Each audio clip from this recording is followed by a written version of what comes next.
Amateur Traveler, episode 881. Today, Amateur Traveler talks about Roman ruins, a president for life, seaside towns and hilltop villages, wineries, and truffles, as we go to the Istrian Peninsula in Croatia. This is Chris Christensen from Amateur Traveler. Let's talk about Croatia. I'd like to welcome to the show Olivia from inspiredbycroatia.com, who, strangely enough, has come to talk to us about Croatia. Olivia, welcome to the show. Hi, Chris. Thanks for having me. And then where are we talking about in Croatia today? So today we are talking about the northwestern region of Croatia, the Istrian Peninsula. So the most western region of Croatia, which is quite popular among European travelers, but not so much yet with American tourists. So I'm really excited to share all that this beautiful area has to offer. And it's actually, if I'm allowed to say this, my favorite place in Croatia. So. You are certainly allowed to say it. I don't know who you're going to get in trouble with for saying it, but that is something that is on you. Maybe other Croatians. Exactly. In terms of Croatia, what is your connection with Croatia? So I am actually Croatian. I was born to Croatian parents in the U.S., though. So I was raised in the U.S., surrounded by Croatian culture, basically all of growing up. And we would take frequent trips back to the homeland to visit friends and family. And then in 2014, I actually decided to move to Croatia to study. And it was supposed to be a temporary year-long program that turned into nearly 10 years of me living in Croatia and calling it home. Excellent. And why should someone go to Croatia and particularly to Istria? I think that Istria is still a little bit underrated. Personally, I like to talk about it as this fairy tale region. It has quite a strong Italian heritage, somewhat reminiscent of Tuscany, but with a Croatian flair. It's filled with these emerald green hills dotted with medieval villages throughout. The food there is absolutely fantastic. If you're a foodie, you want to go to Istria. They're home to lots of truffles. So you'll find truffles in a lot of the dishes there. And then in addition to the green interior, we have the rugged coastline, rocky coastline, but beautiful blue, pristine water and beaches. And it really just has the best of both worlds. I'm looking forward to this because you're talking about a region that I have not been to in Croatia, although I've been just almost there as I've been in that little sliver of Slovenia just north of there. Okay. So I've been on the peninsula, but not in the Croatian part of it. Okay. What kind of itinerary are you going to recommend for us? So I have a 7-day itinerary through Istria. In Croatia, we pronounce it Istra, so you drop the second I. But the Istrian Peninsula in Croatia, we like to divide it into two areas. So you have green Istra, which is the lush green interior, and blue Istra, which is the coastline. So this itinerary will combine about 4 or 5 days on the coast and then 2-3 days in the interior. Excellent. Where are we going to start? So we are going to start in Pula. This is probably the most famous and most well-known town in Istra to travelers. It is the biggest. And it also has an airport. So if you were flying into Croatia, you could fly into Pula, or you could fly into Zagreb and then rent a car from Zagreb and drive about 3 hours to get to Pula. So when you fly in, you're going to need to rent a car because this itinerary is like a 7-day road trip through Istra. You could technically maybe visit some places with buses, but I wouldn't say that they're all very well connected with either public transportation or the bus system. So it's best to have your car for these 7 days. But we'll start. My experience driving with Croatia was not very intimidating. So I'm assuming that's the same up in Istria? Yes, actually, the roads are very well maintained. When you get into the interior, you might come across some little narrow country roads, but for the most part, I think driving in Croatia is pretty manageable. Okay. So the first day we'll start in Pula. This is the largest city in Istria. It's pretty industrial, so you'll see a lot of shipbuilding that dominates the harbor. But that's not where you're going to be spending your time. You'll be spending your time in the interior of the city. And the number one thing to see here is the Roman arena. So this Hmm. Roman amphitheater was constructed in 27 BC. And it is one of the best preserved arenas outside of Italy. And it's the only one in the world to have 4 entirely preserved side towers. So, very impressive to see from the outside. It almost feels like you're in Rome. It is a bit smaller than the Colosseum, but it is very cool to see. You can walk around the outside. I would recommend going inside. And if you're into history, get a guide or bring a guidebook because the signage, it doesn't go super in depth if you wanted to learn more about the background of the Okay. arena, but definitely worth going inside. You can also go underground to the underground corridors that were once used by Mm-hmm. gladiators.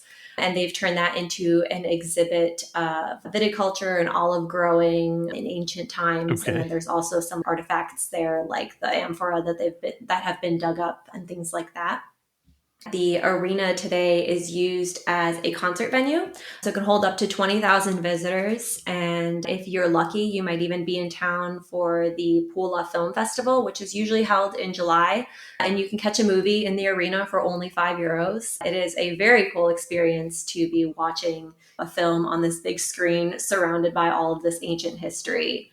Yeah, very cool experience. Hmm. After that, there are a number of other historic sites that are worth visiting in Pula, including the Temple of Augustus, which is on the town's main square, the ancient Roman Forum. That is like the heartbeat of the city where the locals meet up. You'll see a lot of people sitting on the steps of the temple, drinking coffee, eating ice cream, watching the world go by. So it's a great place to partake in that Croatian coffee culture where you order coffee and you just sit there and sip it for an hour or two, just relaxing and kind of taking in the sights around you, people watching. A really nice spot for a break. In Pula, there's also the Museum of Olive Oil, where you can learn more about the production of olive oil, learn how to properly taste it. And there is also the And castle, which you say is, properly taste it. This leads yes. me to believe that I've probably been doing it wrong. How does one properly taste olive oil? So when you taste olive oil, I actually did this for the first time last year. They do it in these little glasses. They are Okay. blue. They almost looks like a shot glass, but it's a little bit bigger, and they pour a little bit of olive oil in it, and they teach you how to properly smell it, which scents to look out for, to identify different aromas, and then the way you taste it is pretty particular, similar to tasting wine. It's quite Hmm. interesting. I wish I could be a little bit more technical, but I have only done this once, so I'm not an expert, but it's definitely worth it, especially if you like olive oil. And Istria is well known for their olive oil. There are tons of olive producers in the area. And that'll also be a really great souvenir to take home with you is a bottle of olive oil. Okay. After that, you can visit the castle, which is an old Venetian fortress, and there's a museum inside and really nice views of the city. And you can spend the rest of the day either getting lost in Pula, or you can drive to the nearby Istrian Peninsula. It's about a 15-minute drive for a dip in the sea if you wanted to do some swimming. This is a really nice area that is covered in pine tree forests, and it's dotted with some pretty nice resorts. Most of the beaches there are rocky, so if you're not used to rocky beaches, you might want to bring some water shoes. If you want to blend in with the locals, though, don't bring water shoes because the locals don't wear them. We like pain. But this is a really great opportunity to do some cliff jumping if that's what you like, diving. Seagulls Rocks is a beautiful rocky bay with Gatorade blue colored water, and it's full of unique sea caves. And a popular activity to do there is to rent a kayak and explore the coastline. You can go into the caves, and it's a very cool experience. And another beach in that area, if you'd rather not cliff jump, is Hawaii Beach, which got its name because of the large waves that crash up onto the shore. Although I don't really think that those waves are the size of the ones that you'd see in Hawaii, but I guess for Croatian standards, they are pretty big. And it's a lovely little pebbled cove nestled into these high rocks. So that's a nice place to hang out and catch some sun. Okay. With that Yep. beautiful aquamarine Mm-hmm. Croatian coastline water there. Yes. So on day 2, you are going to drive about 15 minutes north to the village of Fajana. And from there, you'll take a day trip to Brioni National Park. So this is an archipelago of about 14 islands. They are filled with untouched nature, rich history, ancient Roman ruins. The largest island was actually the official residence of the former Yugoslavian president for 3 decades. And Okay. for that reason, a lot of the visitors, the world leaders that came to visit him, they would bring an animal. So you have animals from all over the Hmm. world, like exotic animals like zebras, elephants, animals that don't normally live in Croatia. They all live there because they would bring those animals as gifts. So they have this like safari park where you can go and explore. And it's really fun for kids too, because you see all the animals. The price of your ticket to the islands includes a round trip ferry ride and then also a local guide once you get onto the island. And Okay. the guide is actually with you for quite a long time. So I was recently there, and I'd say at least 4 hours, maybe more if you want. It's optional, but I do Okay. recommend at least doing part of the tour because you'll get a lot more out of your visit and learn about the history and some different facts that you probably wouldn't be able to discover on your own. So the tour includes a train ride around the island. You pass by all of these important sites and learn a bit And when you more. say a train, we're talking about the little tourist train with the Yeah, it's like a little. little Yeah. tourist train. So they take you around. And then after the tour, you can either rent a golf cart. Those are pretty popular to rent, or you could rent a bike and just ride around and explore on your own, revisit sites that you saw on the tour that you thought were interesting. You can go to the beach. They have a few designated swimming areas where you can go for a swim. There are also dinosaur footprints on the island. These islands have a pretty rich Okay. history and the remains of an ancient Roman villa, and also a 1,600-year-old olive tree that still produces olives to this day. So it's actually very cool Hmm. to see. You can only see it from a distance. You're not allowed to like go up and take olives, but it is pretty Well, cool. And then once you end your and day, you said that this mhm, is the home, it and was you the said that home. was the home Tito. We didn't name him, but there's nobody else who was the leader of Yugoslavia for 30 years because without him it fell apart. Is that still something there that you can visit, or is it still there or not? They do have a museum Hmm. dedicated to him and his life. They also have his car there, which you can rent for a pretty penny if you'd like to ride around in a piece of history. Yeah. So, yeah, they do have a little museum there that the tour will actually take you to, and then you'll get some time to walk around inside if you'd like to learn more. Okay, Yeah. interesting. And then once you come back to the mainland, there is a really fantastic family run restaurant in Fajana, the village that you departed from. It is called Ala Bekacha. And it's the kind of place that is super cozy and rustic. When you walk inside, there's a big fireplace in the middle of the restaurant where they grill the fish and the meat. And there is no set menu. Rather, the owner comes over to your table and he sits down with you and chit chat and figures out what you want to eat, what's on the menu for today. So it's a really nice local experience. They have delicious food, the pasta is incredible, and they also serve locally made wine and spirits. So it's a really nice way to end your second day in Istra. This episode of Amateur Traveler is sponsored by Coda. I've been in industry long enough to know that successful teams are organized. Teams that rely on Coda stay on the same page literally. By bringing together the best documents, spreadsheets, and apps into one platform, Coda stops you ping-ponging between different tabs and tools. Coda is great for collaborating and working with remote colleagues, and it helps teams centralize all of their processes and share knowledge. Now's the perfect time to get started with Coda, especially its extensive planning capability. With Coda, you can stay aligned by managing your planning cycles in one location, set and measure OKRs with full visibility across teams, communicate and collaborate on documents, roadmaps instantly. Access hundreds of templates and get inspired by others in Coda's gallery. If you want a platform that empowers your team to collaborate effectively and focus on shared goals, you can start with Coda today for free. Head over to coda.io/traveler. That's coda.io/traveler to get started for free. Coda.io/traveler. And thanks to Coda for sponsoring this episode of Amateur Traveler. After that, we're going to head north to the town of Rovinj.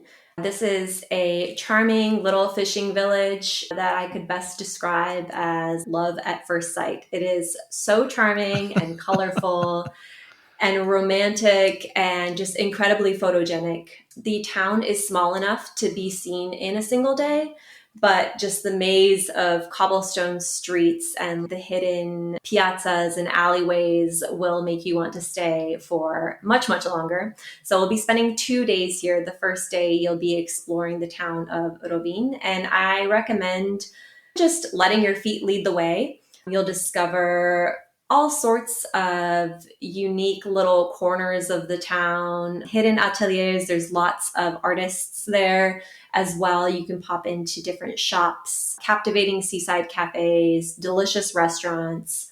Be sure to stop This at looks like one of those cities you couldn't possibly get lost in. The church is up, the water is down. It is, yes, but you'd be surprised. And There's lots of little 3 blocks long, yeah.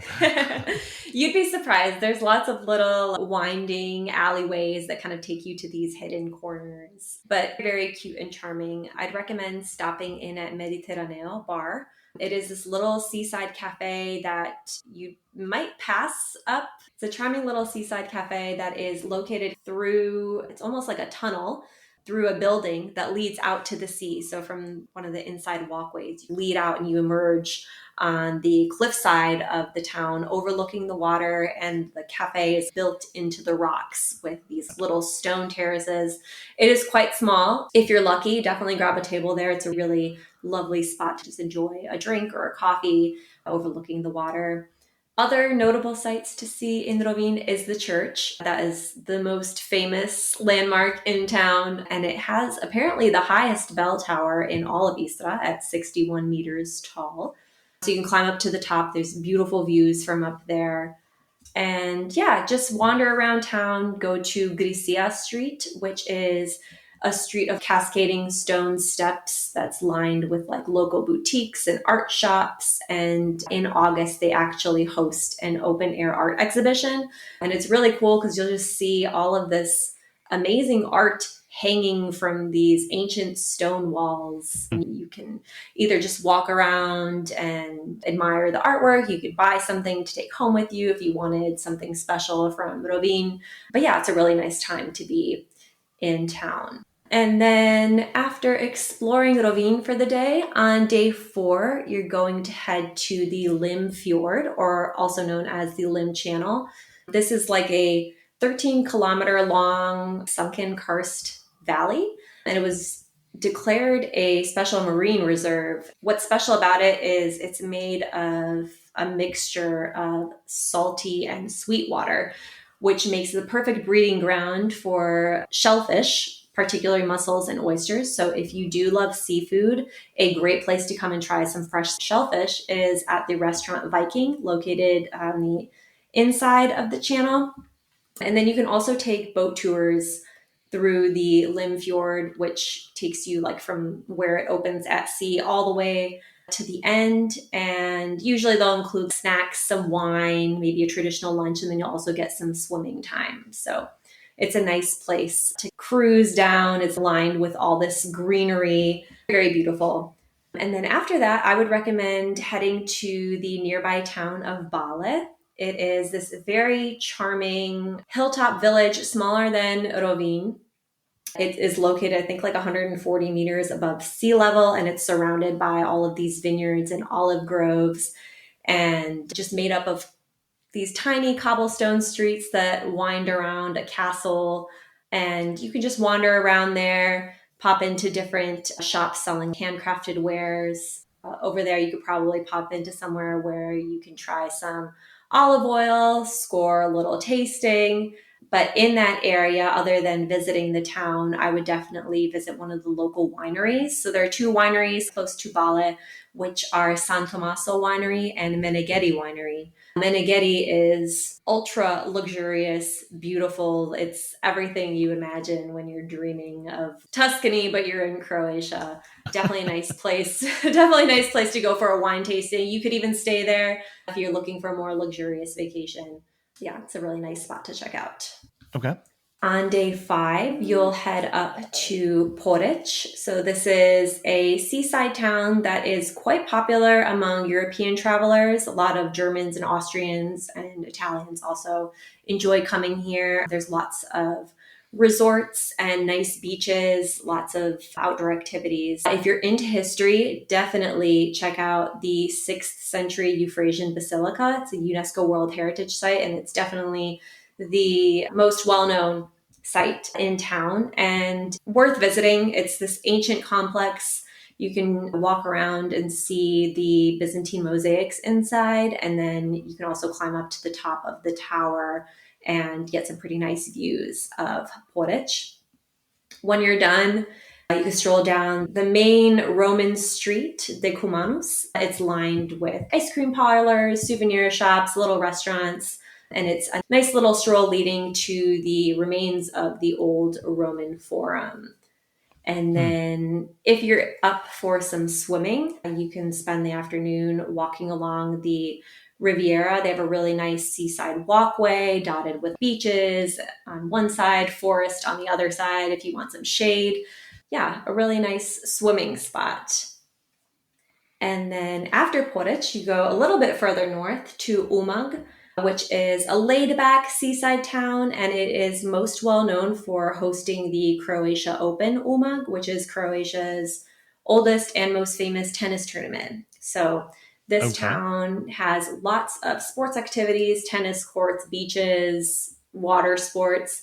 If you're into tennis, you definitely might want to stop by for the Croatia Open. In addition to the tournament, they have lots of events and concerts and stuff going on at that time as well. You have pretty much run out of Croatia coastline at that point. Basically, yes. You could go a little bit further north to Savudrija if you wanted to. There is the oldest lighthouse in Croatia up there.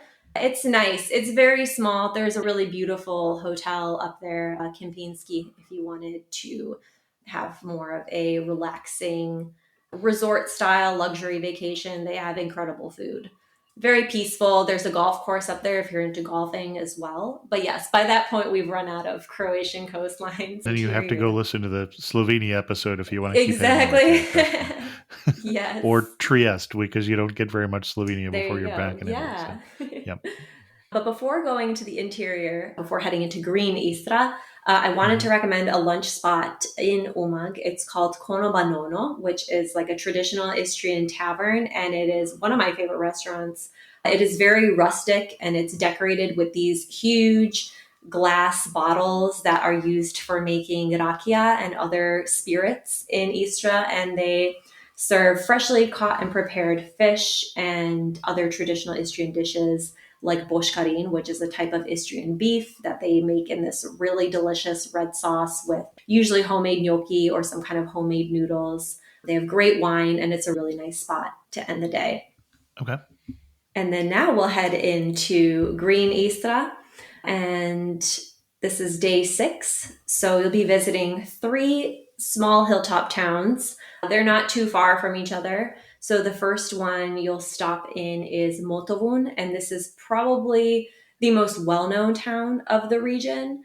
It sits at about 270 meters above sea level. So this is like a very charming hilltop village. I think it was built like in the 14th century by the Venetians, and it's surrounded by this wall that you can actually walk around. I believe it's free to walk around the wall. And as you stroll along the perimeter, you can look down to the rolling vineyards, the valleys, the Mirna River, and then the dense forests of the area that produce Istria's award-winning truffles. If you didn't know. And I'd have to say, looking at a picture of this, it looks like a Tuscan town, except that your hillsides are forested. Yes, exactly. Yes, very Very pretty. charming. And a few famous people have graced this little town, including the famous Anthony Bourdain, who came to try truffles at Conobamondo. That's another really nice tavern in town that serves up traditional Istrian food. And it's a great place to stop for lunch. They have a nice shaded terrace, which is really beautiful on a summer day. You can enjoy a glass of wine and taste the truffle dishes on the menu. And another person worth mentioning is the Italian race car driver, Mario Andretti, who was actually Sure. born in Motovun. And there's a little And museum I think a dedicated lot to of him people, there. you're getting too old for most of our audience. Yeah, But I they may not know remember who he him. is. I remember my mom used to tell me growing up, oh, Mario Andretti, he was born in Croatia, but he says he's Italian. But yes, that area was once part of Italy. So yeah, you can walk through. There's a little museum dedicated to him. And in the summer, there's actually the Motovun Summer Film Festival, which is one of the most popular events in the area. And it is quite nice to visit. It gets pretty busy and you can go and see movies from all over the world there. A lot of locals like to go. Definitely a nice spot to Now, check out. and I want to say the name of the language in Croatia, but that's a tricky question. So some people would call it Serbo-Croatian, but in Mm-hmm. Croatia, we call it Croatian. Yes. Okay. And my Croatian is not that good. Am I going to get subtitles on my movies when I go to the film festivals here in Yeah. Croatia? Yes. Okay. Usually there are subtitles. So if not, you could use it as an opportunity to learn a new language.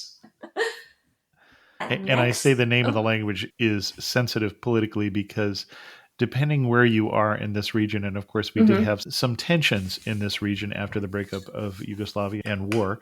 And mm-hmm. so the same language or a language that people can talk and converse is not called the same thing in every region there. Exactly. We need to be a little sensitive to that. Yeah, we like to differentiate ourselves. Although, yes, you could probably understand most words in both languages.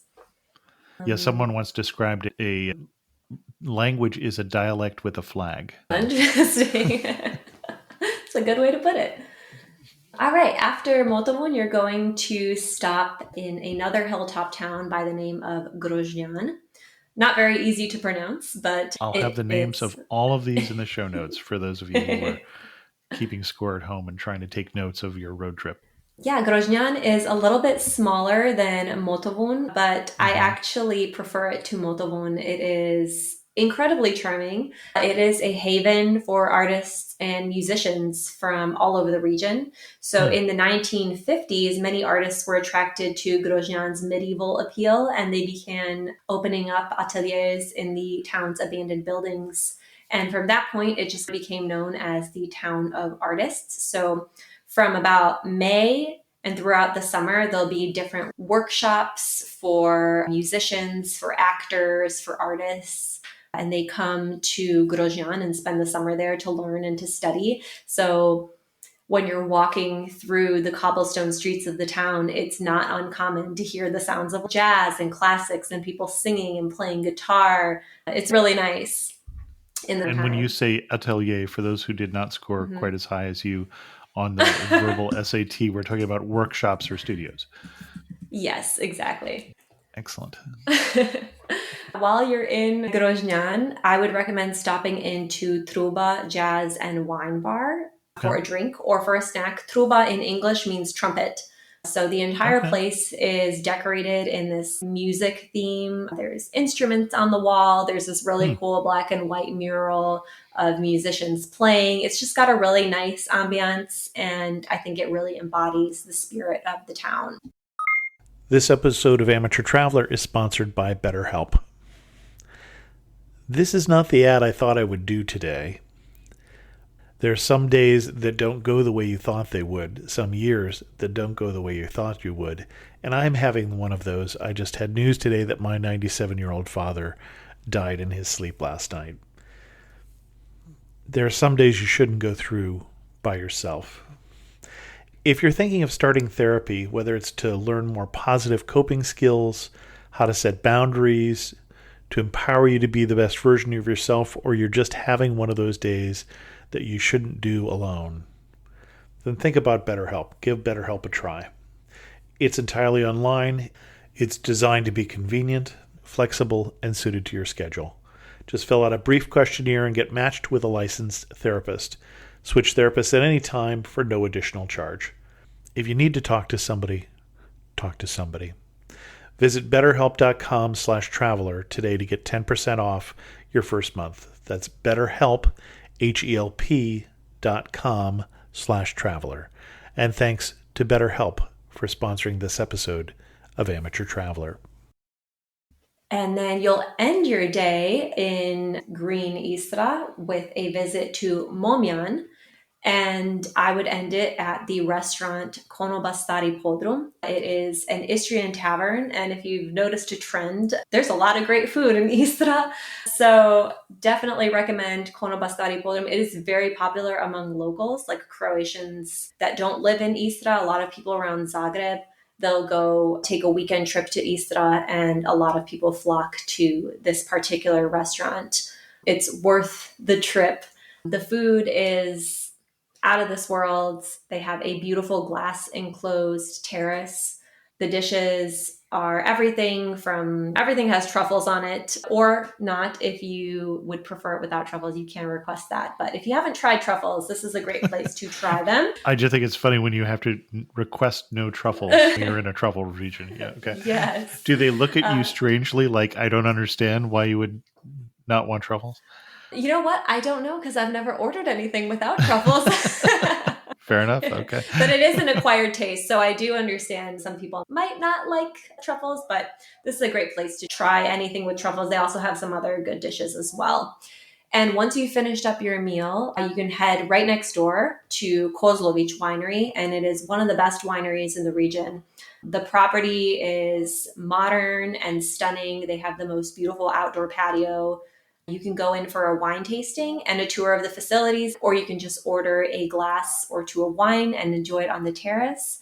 They have a really good Moscato, if you like a little bit of a sweeter wine. And it's just a really nice place to watch the sunset over the vineyards with a glass of wine in hand. Highly recommend.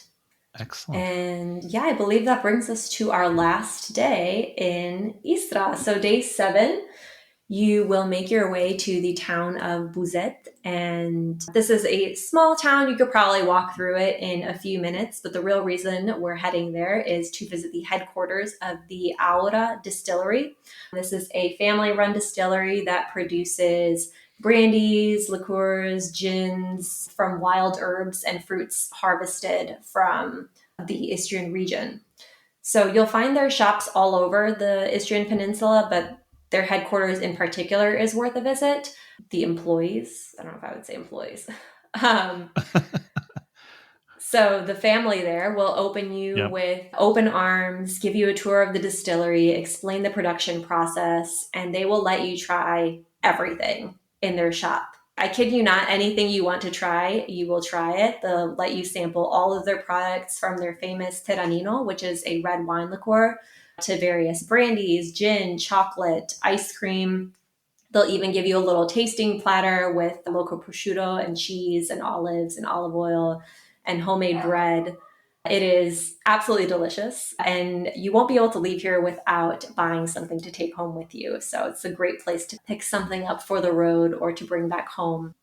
They also have a little garden out front, an herb garden, where you can enjoy a drink. They will make a drink for you and concoct a cocktail that you can sip outside on the patio. It's really nice.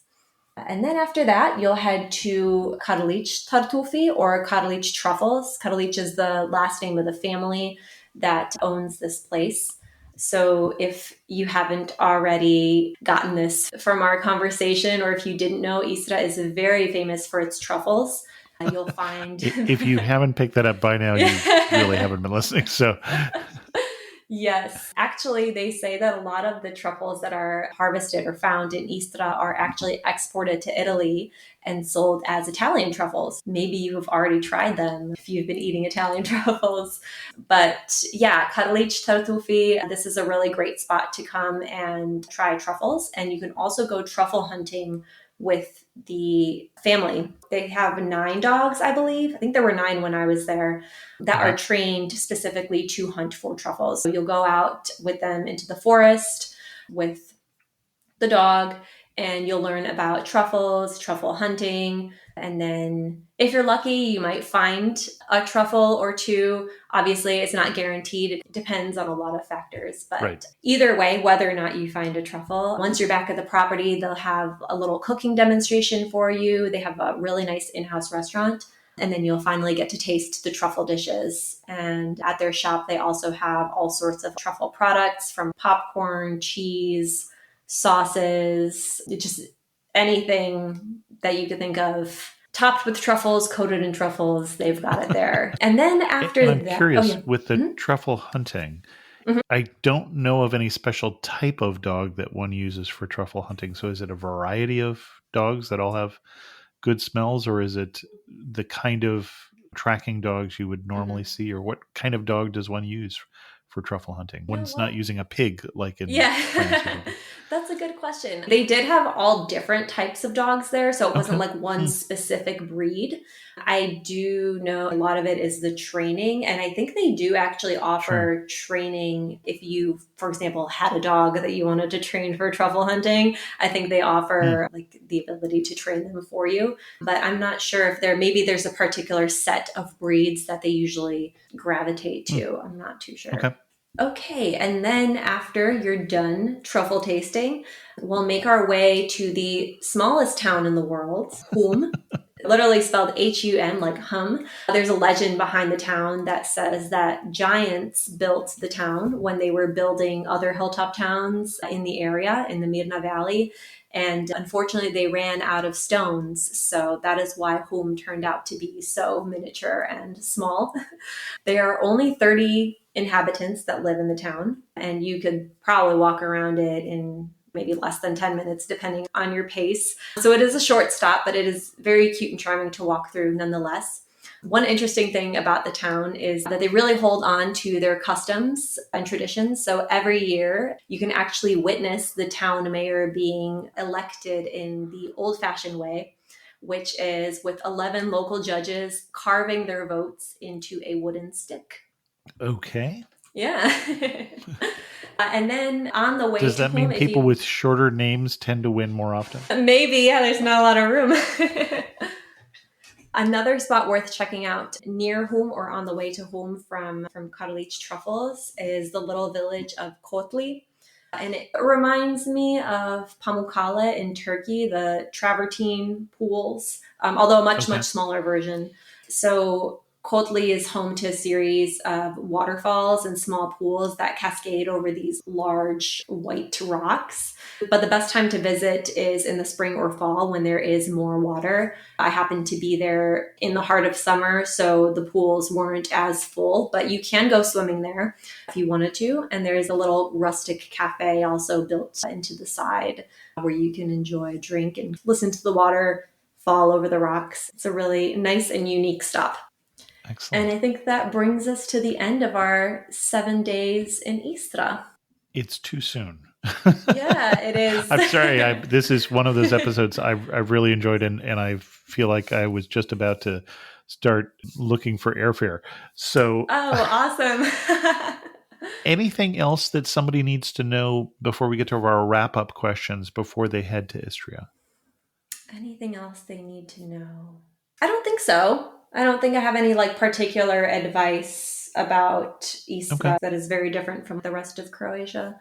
You could very easily extend your trip if you wanted to. Sure. There's, yeah, lots of other things to do and see. Every time I go, and I usually try to go at least once per year, sometimes multiple times per year, but it's always too short of a visit, always discovering unique things. And by having your own car, it's Hmm. easy to stop at different places along the way that you see, pull over, get out, do a quick look, and it's nice to be flexible that way. And obviously, if you have more time, you can also combine this with a road trip either up into Italy or Slovenia Hmm. or to the rest of Croatia that we have information about on the website as well. Yeah, absolutely. Excellent. As we get to our wrap up questions, you're standing in the prettiest spot in Istria. Okay. Where are you standing and what are you looking at? Ooh, this is a tough question. There's a lot of pretty spots. Which of these pretty towns are Yeah. you looking at? I would probably be standing in Groznan. surrounded by the cobblestone streets, the music in the air, maybe holding a glass of wine, looking out into the valleys below. Yeah, maybe there. Yeah, I honestly couldn't tell what your answer was going to be because there were a lot of pretty things as I was following along with you here. And I think people will find the same thing. This would be a great episode to make sure that you have a version of the podcast player where you can see the photos if you're downloading this in the first month that it is released. And one thing that makes you laugh and say only in Istria. Oh, only in Istria. There's truffles on everything. I don't know When if you it say makes truffles me on laugh. everything, what's the most surprising thing you've ever seen truffles on? Oh, chocolate, ice Okay. cream. Yeah, some combinations that you would never imagine could be possible, but they work somehow. Huh. Surprisingly. Interesting. Now, that would surprise me as well. Excellent. If you had to summarize Istria in just 3 words, what 3 words would you use?